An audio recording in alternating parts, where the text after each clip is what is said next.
Policies, directive principles of state policies లేకుండా exam paper అనేది prepare అవ్వడం very important. Next important topic ఏంటంటే constitutional amendments. ఈ amendments ఎలా చేస్తారు, ఏ విధంగా చేస్తారు, లేదా ఇప్పటి వరకు చేసిన అమెండ్మెంట్స్ ఏంటి, వీటికి సంబంధించి కూడా మనకి క్వశ్చన్ పేపర్లో క్వశ్చన్స్ అడగడం జరుగుతుంది ఎక్కువగా. నెక్స్ట్ ఇంపార్టెంట్ ఏంటంటే constitutional bodies and non constitutional bodies. ఇది తరచుగా ప్రతి ఇయర్ ఏదో ఒక కాన్స్టిట్యూషన్ బాడీ కోసం, నాన్ కాన్స్టిట్యూషన్ బాడీ కోసం అడగడం జరుగుతుంది. సో ఇది మనం తీసుకోవాలి. నెక్స్ట్ ఇంపార్టెంట్ ఏంటంటే పార్ట్స్ ఆఫ్ కాన్స్టిట్యూషన్.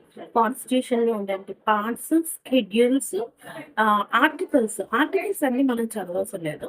ఈ ఆర్టికల్స్ ఏంటంటే కరెంట్ అఫైర్స్ లో ఉన్నటువంటి ఆర్టికల్స్ చూసుకుంటే సరిపోతుంది, అదే వస్తుంది కరెంట్ అఫైర్స్ లో. బట్ ఈ పార్ట్స్ అండ్ స్కెడ్యూల్స్ అనేవి రిపీటెడ్ గా ప్రతి ఇయర్ ఏదో ఒక దానికోసం అడగడం జరుగుతుంది. అది